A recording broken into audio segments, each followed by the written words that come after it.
Hai semua, kembali bersama aku di Nuansa Cerita. Kali ini aku akan mengajak kalian untuk membahas kasus pembunuhan di Nusantara, yaitu kasus tentang meninggalnya Myrna Salihin, seorang wanita berusia 27 tahun, lulusan desainer dari Australia. Tanpa berlama-lama lagi, mari kita simak ceritanya.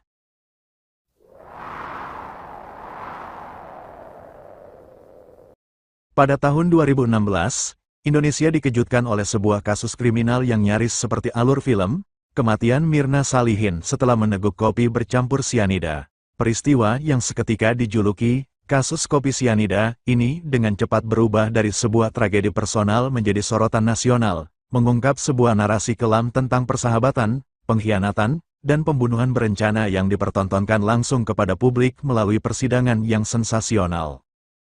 Titik balik tragedi ini terjadi pada sebuah pertemuan yang tampak biasa-biasa saja. Pada tanggal 6 Januari tahun 2016, Myrna Salihin duduk bersantai di Cafe Olivier, Grand Indonesia, bersama dua sahabat lamanya, Jessica Kumala Wongso dan Hani. Namun, suasana santai itu seketika berubah mencekam ketika Myrna, usai meminum Vietnamese iced coffee yang dipesankan Jessica, tiba-tiba mengalami kejang-kejang hebat dan ambruk tak sadarkan diri. Momen yang awalnya merupakan reuni akrab itu, dalam sekejap, berubah menjadi adegan kriminal yang mematikan. Penyelidikan mengungkap kebenaran yang mengerikan, Myrna tewas akibat sianida dalam kopinya. Fakta ini segera mengarahkan kecurigaan pada satu orang, Jessica Kumala Wongso, teman dekat Myrna sendiri. Polisi yakin ini adalah aksi pembunuhan yang direncanakan, dengan Jessica sebagai pelaku yang dengan sengaja mencampurkan racun ke dalam minuman korban. Di balik tindakan keji tersebut, terkuaklah motif yang berakar pada dendam yang dipendam lama. Jaksa mengungkapkan bahwa hubungan persahabatan mereka di Australia telah ternoda oleh rasa benci yang tumbuh dalam diri Jessica. Ia merasa bahwa Myrna sering merendahkan dan mengkritik hidupnya, serta dianggap sebagai penyebab kandasnya hubungan asmaranya dengan seorang pria. Luka batin dan kecemburuan inilah yang akhirnya membara menjadi niat kriminal untuk menghabisi nyawa sang sahabat. Persidangan Jessica Kumala Wongso dengan cepat berubah menjadi sebuah sensasi media yang melampaui ruang pengadilan. Setiap jalannya persidangan disiarkan langsung ke seluruh negeri, memicu gelombang analisis dan penghakiman publik di media sosial. Dalam pusaran perhatian ini, ekspresi datar dan bahasa tubuh Jessica yang kerap dianggap dingin semakin memicu kecurigaan masyarakat, mengukuhkan citra dirinya sebagai wanita tanpa penyesalan di mata publik. Di tengah sorotan kamera yang menyilaukan, Jessica Kumala Wongso dengan konsisten membangun garis pembelaannya. Ia teguh menyatakan diri tidak bersalah.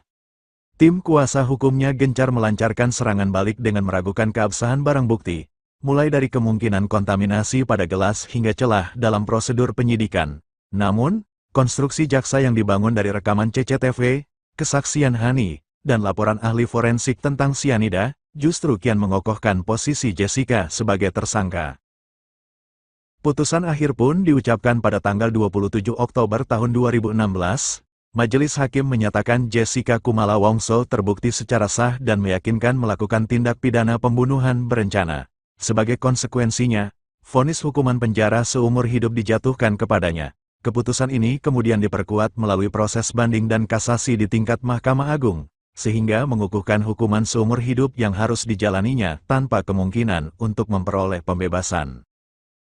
Kasus Myrna Salihin meninggalkan luka yang dalam di benak masyarakat, jauh melampaui sekadar putusan pengadilan. Tragedi ini menjadi sebuah cerita peringatan tentang betapa rapuhnya batas antara persahabatan dan kebencian, serta bagaimana dendam yang dipendam dapat meledak menjadi tindakan paling keji. Lebih dari itu, kasus ini memantik refleksi kolektif tentang bagaimana sorotan media dan gelombang opini publik dapat membentuk narasi kebenaran dan mempengaruhi jalannya proses peradilan. Di balik gema vonis yang telah berkekuatan hukum tetap, kasus ini meninggalkan sejumlah pertanyaan kritis dalam dunia hukum.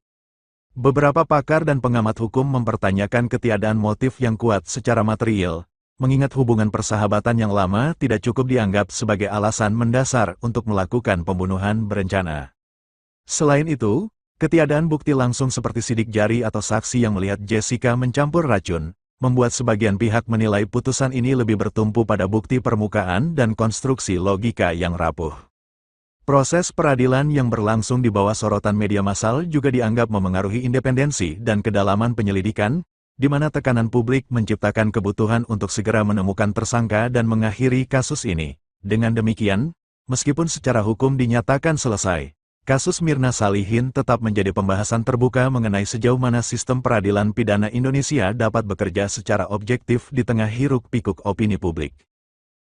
Lebih dari sekadar catatan kriminal, kasus Mirna Salihin telah menjadi cermin kelam relasi sosial modern. Tragedi ini tidak hanya mengungkap potret retaknya ikatan persahabatan akibat dendam yang tak terlampiaskan, tetapi juga mempertanyakan sejauh mana proses hukum dapat tetap berjalan murni di tengah gelombang sensasi media.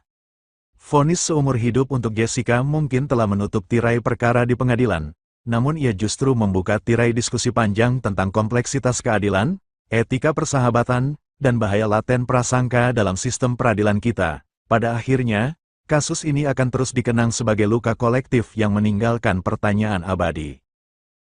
Dan tirai pun turun untuk sebuah drama kejahatan yang meninggalkan satu pelajaran pahit, tak ada racun yang lebih berbahaya daripada hati yang disesaki dendam. Sampai jumpa di video selanjutnya, terima kasih dan selamat malam. Sampai jumpa.